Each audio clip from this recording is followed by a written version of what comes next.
All right, guys, I'm going to read a little bit. Have a little bit of time, so I'm going to jump right in.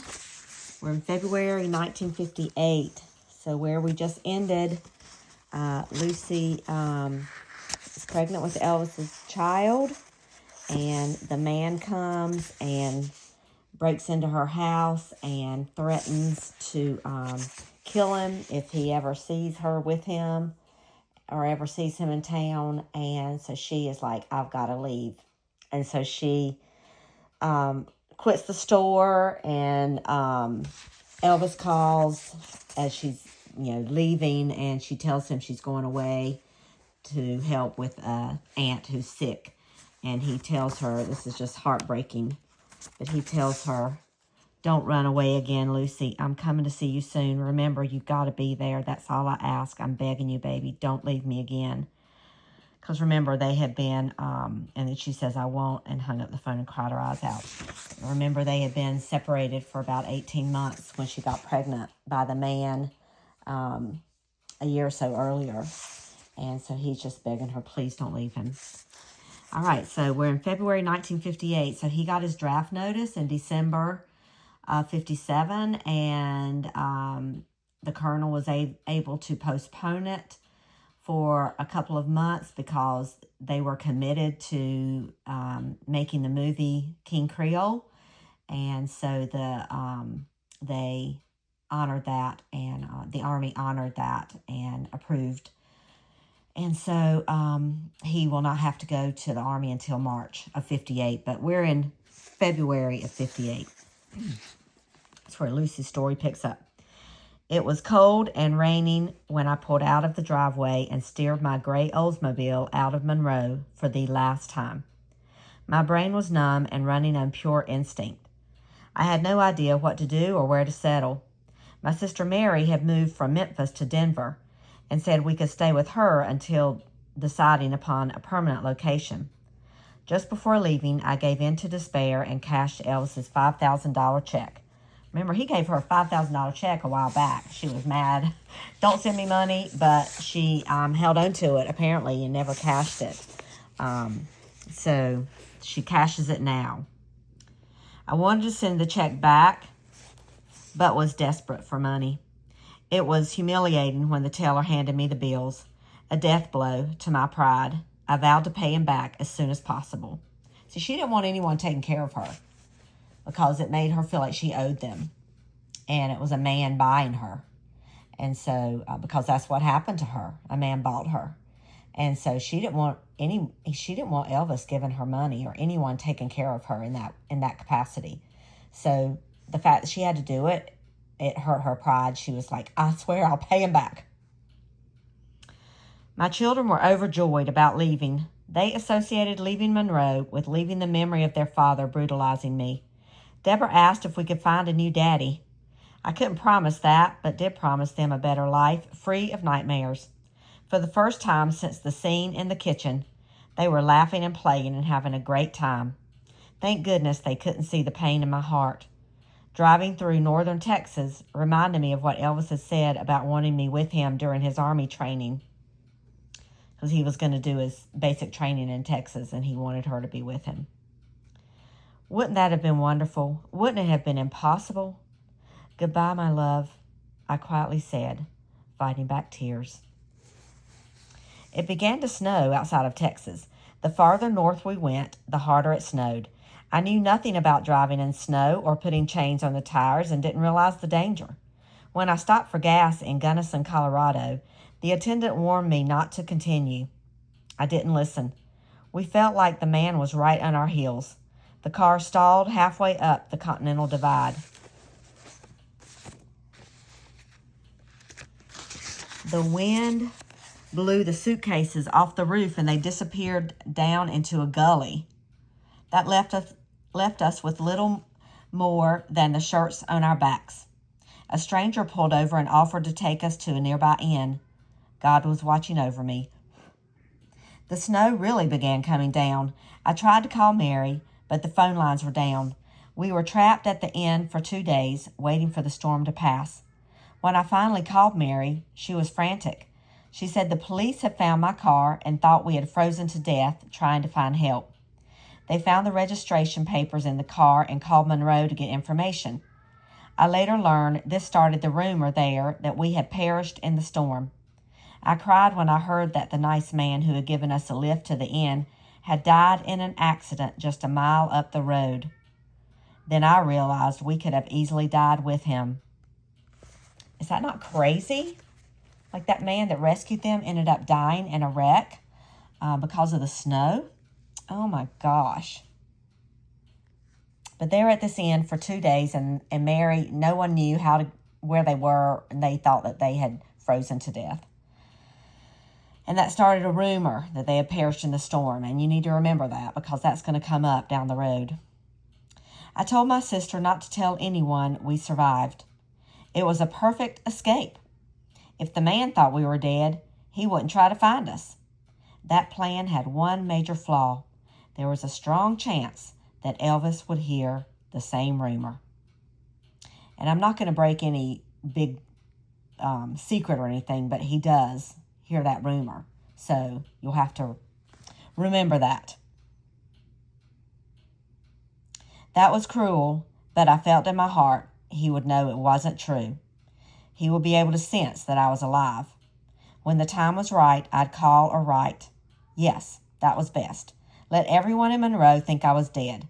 I could close that door forever. Isn't that great? I think it's really a good escape for her. Get away from that man. My sister drove down, and together we found my car. It had been towed to a nearby gas station. The mechanic got it started for me, and we followed Mary to Denver. Okay. Now we're going to, I think, read a little bit about what the author said. Traveling to Denver from Monroe, Lucy shouldn't have been anywhere near Gunnison, Colorado. Relying on bad directions, she overshot Denver by almost 200 miles and was headed toward Utah when the storm stopped her. Apprised of this 30 years later, she said her anguish clouded her thinking. Mary DeBarbin, her sister, said she was aware that her sister had been lost, but she never mentioned it. She was upset enough as it was. So Lucy never admitted that she was lost. She didn't think she was lost. She thought she was following the right directions, but apparently she was. Okay, back to the story. We stayed with Mary for about a week, then found a rustic cabin for rent near Grand Junction. I wanted to get away from everyone and figured the mountains would be a good hiding place. It wasn't much, but at least we were safe. We quickly regretted moving to the safety of the Colorado mountains. It was a bitterly cold winter. I was ill and exhausted. The only comfort was my daughters and my memories of Elvis. It's hard to express the depth of my love for my children. I never once associated them with their father, which is a blessing. They were beautiful, gentle, and strong. We were more than just a family. I was so young when they were born, we had actually grown up together. We were children together. We shared the pain of the past and survived. We will continue to survive. When they were tucked away in bed, I turned to my memories of Elvis. I endured the long, dark nights, reliving our moments, remembering every word we said, recalling every embrace, every kiss. Remember what that psychologist said?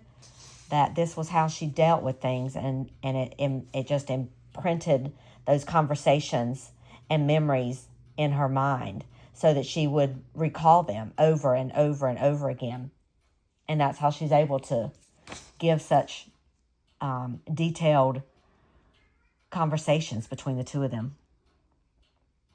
We lived in constant fear that the man would find us. My sister said he was searching for me and was trying to determine if I was with some other man. I knew he suspected Elvis, and I was relieved that the gossip filtering to my sister did not name him. I was afraid he would discover our location and try to kill the unborn child. I tried to concentrate on other things. My days were spent teaching my children so they wouldn't get behind in their schooling.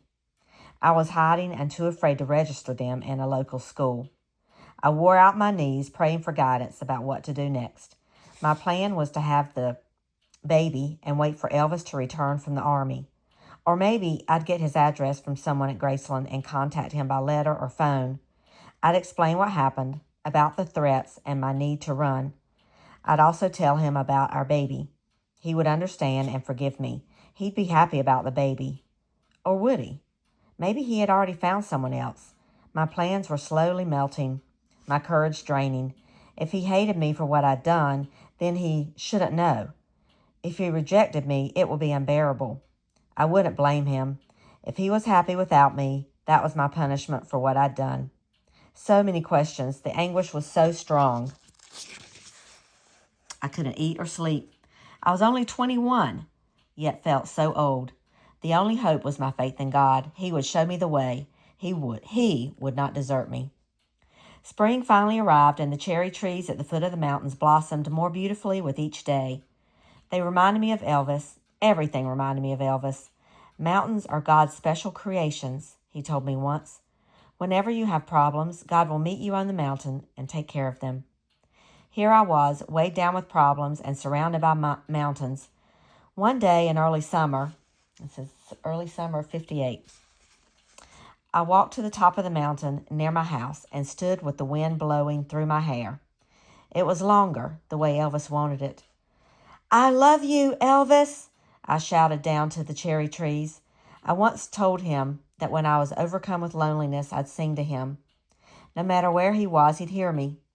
I started singing, Answer Me, Oh My Love, a Nat King Cole song we both liked. Then I sang, Darling, Je vous aime beaucoup, another Cole song Elvis always asked me to sing because he loved hearing the French.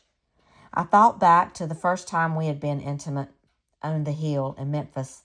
It seemed so long ago. Where was he? It was June, and I had no idea where the army had taken him. At this point, it had taken him to Texas. So he was staying in a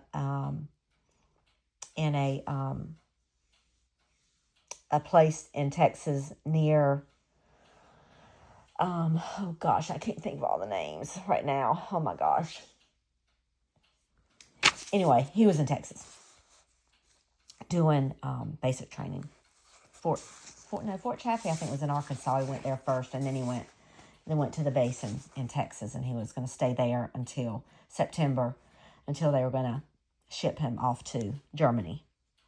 And he was doing basic training, learning Jeep driving. Yep, he was learning Jeep driving and sharpshooting. So he was working with guns and on Jeeps, which he loved both of those. He loved driving the Jeeps, he loved working on the Jeeps, and he loved shooting a gun and learning how to be a sharpshooter. So that's what he was doing at basic training. And he moved his girlfriend at that time, Anita, down there, and his foreseeing girlfriend, because he couldn't see Lucy. But he needed to have someone with him, and he had Anita. And he moved his mom and dad and grandmother down. Now, Anita didn't stay there. She visited. But his mom and dad and grandmother, they were renting a house, and they moved there. So they were there with him. All right, back to the story. That's just, she had no idea where the army had taken him, and that's where it was.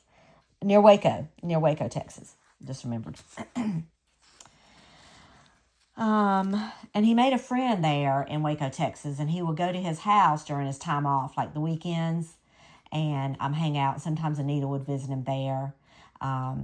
But there's a place in Waco now, that house where those people lived. They built an addition for Elvis to stay when he came down there. And their daughter now has grown up, and she's turned that house into a bed and breakfast. So if you ever go to Waco, you can stay in that house, and it has the room that they built for Elvis. She has pictures of him all over, and so it's very reminiscent of when he was there. So that was a cool little backstory. Okay, so in June, she was 7 months pregnant. Our child was alive, moving and kicking inside my body. It comforted me.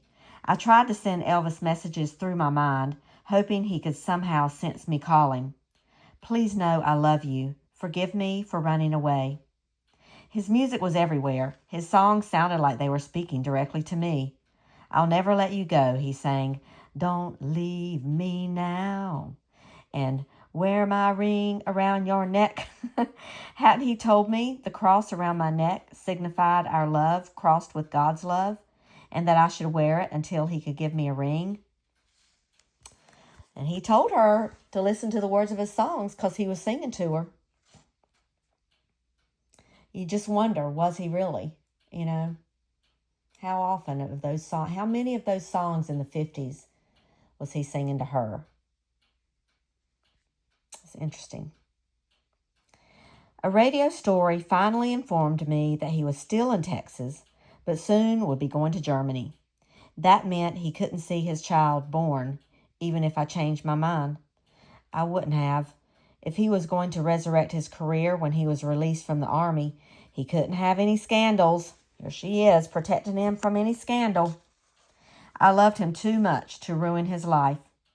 Or maybe I was just using this to justify my own guilt. An old saying came to mind. There are no ambitions noble enough to justify breaking someone's heart. It was so confusing. What to do? Tell him? Protect him by not telling? Until a clear answer came, I would remain silently in hiding. So she just was like really torn up in her mind on what to do with him. You know, to tell him, not to tell him, try to reach out to him, not to reach out to him. So she just really, it was torment on her mind. My sister Louise called and said, so Louise is a sister that she wasn't very close to, but you remember she had a lot of siblings. My sister Louise called and said that our mother had suffered a heart attack and might die. She wanted me to come at once. She was at England Air Force Base in Alexandria, Louisiana. Louise's husband was a captain stationed in Germany. Interesting. I quickly packed our things, gathered up the children, and headed for Louisiana, driving straight through without stopping. I didn't want my mother to die before we got there. Although exhausted, we immediately went to the hospital to see her. She had improved, and the doctor said she would survive. I was overjoyed. Louise told me that Mother had been asking for me and the children. She wanted me to stay with her, or at least stay until my baby was born. You don't have to tell me anything, Louise said. I don't care. You just stay here and let me help you. Louise was sweet, but she didn't know much about me. She was 5 or 6 years older and had lived a whirlwind military life, traveling around the world with her husband, spending long periods in Germany and Panama. I agreed to stay, mainly for my mother. I watched Louise's young son while she worked, which kept me from feeling like a burden. She lived in Panama for a while? I just thought about that. Mike's granddad lived in Panama. He was stationed down there for a good while. I wonder if he knew her husband. Probably, because he was an army. He was in the army, and this lady's husband was in the army. So they might have known each other. He was a captain. I bet he did know him. Oh, my God. I wish he was still alive so I could ask him. That's so funny. Okay, back to this. One night, while lying outside on a hammock and going over everything, I began to feel dizzy. I stumbled and collapsed trying to get up. My sister rushed over and insisted on taking me to a doctor. It's okay, really. I'm just 7 months along. She couldn't believe it because I barely showed.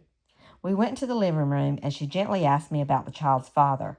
I broke down and told her part of the story, everything except the part about the father's name. He was and would be the only man I ever loved. The next day, I went to see an obstetrician, Dr. Thomas Easterling, under the name Lucy Presley. I wanted my child to have its right name. Presley was a common name in that area and wouldn't arouse any suspicion, or so I thought. The doctor asked embarrassing questions. How old was I? I told him 24 instead of 21. It wasn't that I was too young. I just knew what the next question would be. How old are your children? My oldest was 10. That other question The other questions were harder to dodge. Why haven't you been under a doctor's care until now? Where's the child's father? What's his name? I had nothing prepared and just blurted out the first thing that came to my mind. My sister had been talking about Randolph Air Force Base in San Antonio, Texas earlier that morning, so Randolph Presley became the father. Dr. Easterling said I was anemic and needed iron supplements and rest. Then he looked at my chart and asked, "Is your husband related to Elvis Presley?" It stopped me cold. I'm not sure. It's possible. The next 2 months were spent living at my sister's, visiting my mother, and trying to plan my uncertain future. My sister lived on the base in a lovely, rambling ranch-style house surrounded by acres of forest. I spent hours walking through the woods and thinking about Elvis. I talked to God and asked him to forgive me for having a child out of wedlock, eventually feeling assured that God understood and would bless the child despite the circumstances. In return, I promised that I'd never tell anyone who the father was until I first told Elvis. That included the child itself. So right there is a promise that she would never tell anyone, including the child, who the father was. Wow. I've forgotten that. That included the child itself. Until she told Elvis, she would not tell the child who her father was. I thought about my promise and realized it meant that no one might ever know. How could Elvis believe me? A woman who ran away from him after promising she wouldn't? How could I explain why without telling him about the child? If I told him and he came to me, would the man find out and try to kill him? What if Elvis didn't come to me? What if he no longer cared? Didn't he have every woman in the world at his feet? The doubts always made me cry, not out of fear that Elvis had forgotten, but because I knew in my heart he hadn't. Doubting his love to cover my guilt was unfair. Remember how he told her one time, "Why did you doubt my love?" when she ran away that first time, or she didn't run away, but she hid from him that first time. He said, "Why did you doubt my love?" Doubting his love to cover my guilt was unfair. I was home late one afternoon with my sister's young son on my lap. We were playing and my thoughts turned to my unborn child. What would Elvis want, a boy or a girl? What should its name be if it was a boy? A little boy with Elvis's face and his crooked grin? The last time we were together, Elvis was worried about our having made love without any protection. Did he suspect? We once talked about having a family together.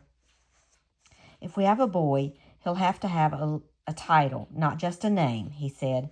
How about El Lancelot Aaron de Barbin Presley?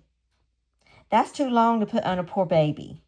Well, you're the one who likes those long French names, he said, then began messing up my hair and tickling me.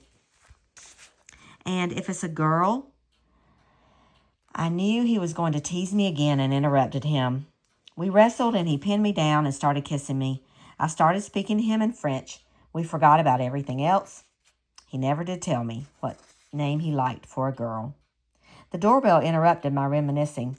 I was alone and didn't want to answer it, choosing instead to peer out the peephole. A uniformed guard stood at attention outside the door. Afraid something had happened, I immediately opened it. There was someone at the gate who insisted on speaking to a Mrs. Presley at this address. Who knew me by that name? The guard said it was Mr. Durrett and said the man insisted it was urgent. He wouldn't leave without seeing you, ma'am. I told the MP to get a telephone number. I vaguely remembered the man from the fur promotion at Silverstein's in Monroe. He was a well-dressed older man, nearly 60, who kept staring at me and later asked me to have dinner. I declined. Why was he here and what did he want? The MP brought me the number. I wasn't going to call, but curiosity got the best of me. He said he had traced me here, knew what had happened, and wanted to help. His detective work was so good, he even discovered the name I was using. That was upsetting. Was someone trying to hurt Elvis by exposing me?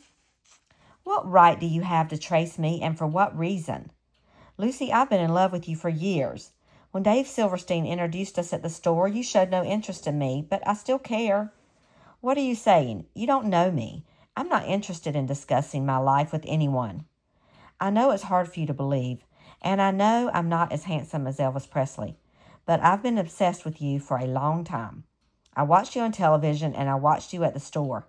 You never noticed. I like the kind of lady you are. When I saw you at the ranch long ago, I felt that someday you might need me. Will you please at least see me? I've come a long way. What ranch is she talking about? I saw you at the ranch. Anyway, the ranch he mentioned was the same place I first met Elvis. What irony. How dare this man tarnish that memory and follow me across the state?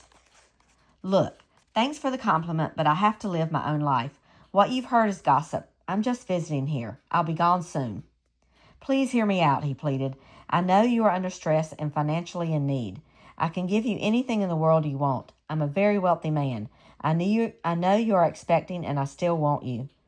I was in hiding. How did this man know so much? It made me tremble with fear. I'm sorry, that is not possible. He urged me to think about it and said he'd contact me later. I begged him not to try to find me again, but he refused. He said he wouldn't give up. That put me on edge for weeks. I was afraid to go out of the gates of the base, thinking this man would be waiting. Unfortunately, another doctor's appointment had been scheduled for the first week of August. The doctor had already dressed me down, so skipping it was impossible. The day was hot and humid. I wore a summery voile dress that concealed my condition. My spirits were low. I was driving along a winding road and noticed a large white limousine following me. My fear eased when it turned and headed in another direction. I thought nothing more of it and went to the doctor. He fussed at me as usual for not resting or eating properly. As I was walking back to the car, my heart skipped a beat when the white limousine appeared.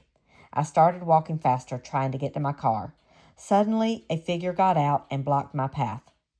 Hello, Lucy, do you remember me? It was Mr. Durrett from Monroe. God. He was perfectly dressed in a silk suit with a burgundy tie and matching handkerchief. He wore a fedora over his thick gray hair and cut a rather handsome figure. He also had a kind face and manner. He reached for my arm. Will you please just let me talk to you? We can sit in the car. He must have seen the fear on my face because he added, I won't hurt you. I just want to talk. Please, do this for me. What do you want with me? Please just sit for a moment and I'll explain everything. He appeared unthreatening, so I reluctantly entered the car.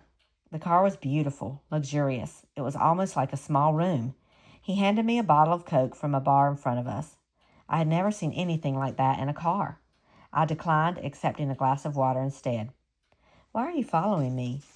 Lucy, I want to make certain that you are all right, and I want you to know that if you ever need anything or get into any trouble, I'll be there for you.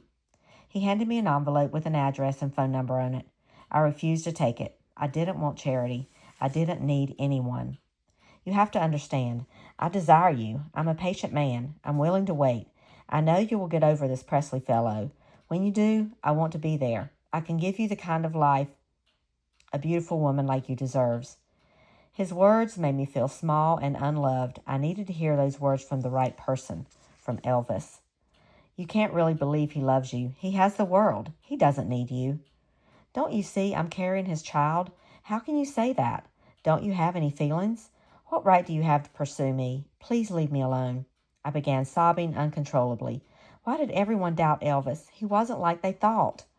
Mr. Durrett took my hand and closed the envelope inside. He took me to my car. Call me, he said. The envelope contained an inch-thick wad of $100 bills. There must have been a few dozen or more. The minute I got home, I stuffed the money into another envelope, wrote a brief note, "Thank you, but I can't accept this," and mailed it back. The only bright spot during this time was my mother's continued recovery. Can you believe that about that man? I mean, he seems sincere, but my God, and he's been watching her for a couple years. Goodness gracious. Kind of freaky and unnerving. The only bright spot during that time was my mother's continued recovery. She was released from the hospital and was resting at my sister's house. One night, my mother and sister decided they wanted to take me out to dinner at the Officers Club. I didn't want to go, but they talked me into it. To my surprise, the evening went well. I felt good and enjoyed myself. I should have known better. Suddenly, a low, haunting voice came over the restaurant speakers. I could barely hear it, but it cut through me like a knife. It was Elvis singing, "Loving You." My mind spun back in time. "Honey, this is your song. Listen to it. I tell you I love you in my songs." I had been so happy back then. I was so miserable now. Tears began spilling on my plate. I excused myself. My mother and sister understood and let me go. Instead of going to the ladies' room, I darted out the door to get out into the night. The first thing I saw was the moon. It was bright and full. There was no respite. Whenever you see the moon, think of me and how we'll be together again soon. Did he ever look at the moon and remember me? Why didn't the memories fade? They were so clear. I could almost feel him touching me, feel his lips kissing mine. I wrapped my arms around myself to try and ease the loneliness. Turning back toward the restaurant, I noticed a soldier staring at me. I was embarrassed and became conscious of the tears streaking through my makeup. I started to walk past him on the narrow sidewalk, and he didn't move. He appeared rooted to the ground. "Excuse me, please." "Are you all right, miss?" he asked. I looked up and saw his face. He was very young and looked as if he too was separated from someone he loved. "I don't mean to intrude, but I heard you crying. It's not that bad, is it?" "I'm fine. Thank you for your concern. I'll be fine." He didn't move. "I saw you inside the restaurant. I'm sorry to pry, but is there anything I can do?" "No, thank you," I said. "Is she beautiful?" "Yeah," he said sheepishly. "But how did you know?" "There is something you can do for me. Go home and write her a beautiful letter. Tell her how much you love her. Tell her you think of her whenever you see the moon. She'll like that. Will you do that for me? That will make me very happy." "I will," he said, "right now. Thank you." He dashed away and disappeared into the night. Inside, my mother and sister said nothing. They were so wise. Louise advised me to get out more. "I'll send you on some errands around the base," she said. "Maybe you should go to the pool more and get some sun." I promised I'd try. The days dragged. Those last few weeks before a child is born are the worst. I felt bloated and uncomfortable and wanted only to get it over with. One night I had a horrible dream. I was in labor and a group of scary-looking people dressed in black hooded tunics carried my bed into the center of an arena. The crowd was waiting for my child to be born. When it was, the people came running out of the stands onto the field, clamoring to claim the child. I fought them off. "No, go away. It's my child. Mine. You can't have it." Someone pulled out a sword and struck it into my side. I began peacefully slipping into darkness. Then I heard Elvis's voice. "Desiree, Desiree, come back. I love you. Don't leave me." "Desiree, Desiree, come back. I love you. Don't leave me." I could see him so clearly. He was running in slow motion through a fog to reach me. I rose up from the bed to greet him. I was so happy. He had finally come for me. "I'm here, Elvis, I'm here." But he never reached me, and I felt myself dying. I looked down and saw my side covered with blood. I screamed. I woke up screaming, covered with sweat, and my side really did hurt. Was Elvis looking for me? Was he near? The next day, I took my sister's son to the base pool. A tall officer who lived nearby approached me. He wore a white band on his uniform hat, which must have signified something. He said hello and tried to strike up a conversation. He was nice, but I didn't want to talk to anyone. "I see you alone all the time. I think maybe you've lost someone you care about. I know you're not married. I asked your sister." He was trying so hard to be friendly, but that wasn't the right thing to say to anyone in my condition. "I have lost someone. I prefer not to talk about it. Please understand." I have lost someone. I prefer not to talk about it. Please understand." "I understand. I just want to be your friend." "That's nice of you. I'm not going to be here much longer, though." I smiled and said goodbye. He stood and watched me walk away. After that, every time we went to the pool, he came out in his yard or would be standing on his terrace watching me. It made me uncomfortable. My sister told me that he approached her and asked about me. He wanted to get to know me. She assured him I wouldn't be interested. I wondered what everyone must have thought of me. After that, I left the house only at night, mostly to sit on the porch and think of Elvis. One night, I got a strong premonition that something was wrong. I went inside and turned on the television news. The first thing the announcer said was that Elvis Presley's mother had died. I watched in horror. He was so close to his mother, I wanted to run to him. The next day, they showed Elvis on the news. He looked alone and broken-hearted and was surrounded by a gang of men. What would happen if I went to him? Could I get by all those bodyguards? That night, I shared the pain he was feeling and cried myself to sleep. So she died on August 14th, 1958. And he was able to get a leave from the Army to go to Memphis right before she died. So he was with her. And then he'd been with her for like a day and a half. And she told him to go home and get some sleep. And when he went home, she passed away. And his dad called him. He was at Graceland. His dad called him. And his cousin Billy was at the house with him. Billy was 8 years younger than him. But Billy, he said, Billy, something's wrong. Go answer the phone. So Billy answered the phone and said, Elvis, it's your dad. And so he went to the phone, and he had told him his mom had just died. And so they ran out of the house and rushed to the hospital. And they said they went so fast that Elvis jumped out of the car. He was driving. He jumped out of the car and didn't even turn the car off or put it in park. So it kept rolling, and Billy had to reach over and slide his foot over and put the brake on.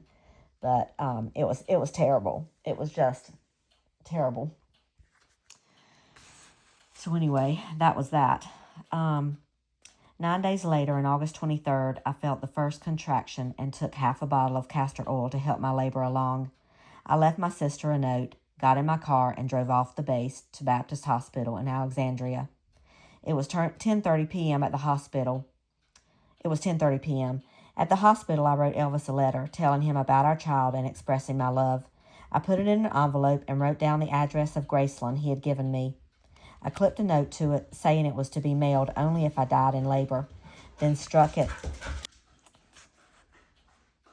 Sorry, the dogs came running in from a walk. Let me start that sentence over. I put it in an envelope and wrote down the address of Graceland he had given me. I clipped a note to it saying it was to be mailed only if I died in labor, then stuck it into the top drawer of the dresser by my bed.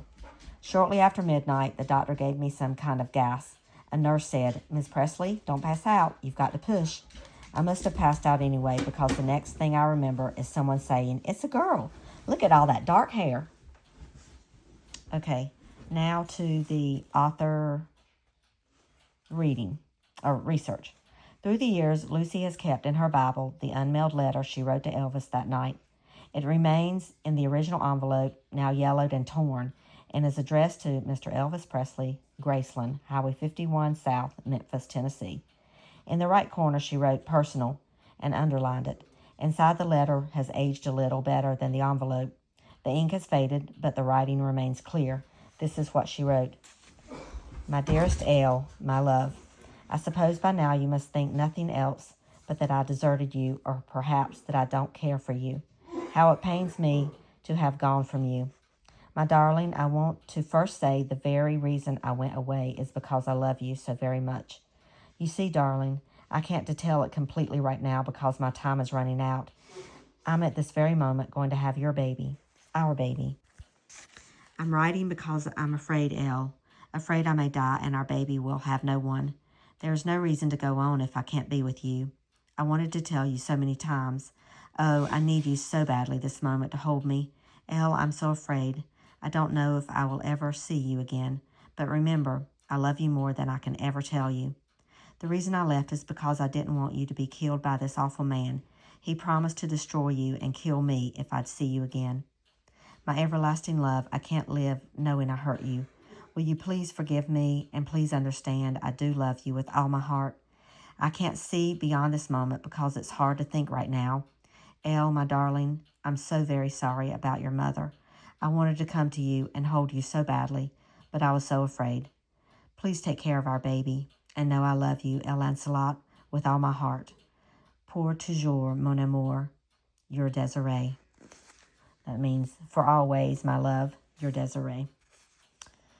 So she calls him Elle, in this letter, and I have heard somewhere I read that Elvis would not, people called all the guys in his group that hung around him and worked for him, everyone called each other nicknames. He had a nickname for everyone, and that's why it makes sense to me that he nicknamed her Desiree. But they would call him E, EP, Boss, but sometimes they would try to call him L, and he would tell them, no one is ever to call me that. No one calls me L. And I think that's because she called him that, and it stood for her, El Lancelot. E-L, everlasting love. And then Lancelot because of that movie, or that book. He'd said something about being a Lancelot, and so she called him El Lancelot, everlasting love, but she would just say El. Anyway, so she is, she's had her baby. She's had their baby, and she's got dark hair. She was born on August 23rd. August 23rd, which was 9 days after his mother passed. And Elvis ends up dying on August 16th, 1977. So a lot happens in August for him. August was a big month for him. A lot of things happened in his life that we'll find out as we go. Well, I don't know. I may remember and say things to you, but in all of the books that I've read about him, a lot of things happen in August. But anyway, again, that's very interesting. But that's kind of neat that we got to see the letter she wrote him. And so there she is, and he's about to go off to the army. So he came home for a couple days when his mom passed, but then he had to go back to Texas to finish the basic training and wait to be shipped off to Germany, which he does that in October. So when he goes out to the Germany in October, she's got August 23rd to September 23rd, a month-and-a-half-year-old baby. All right, I'm going to be done with this, and I will talk to y'all later. Bye.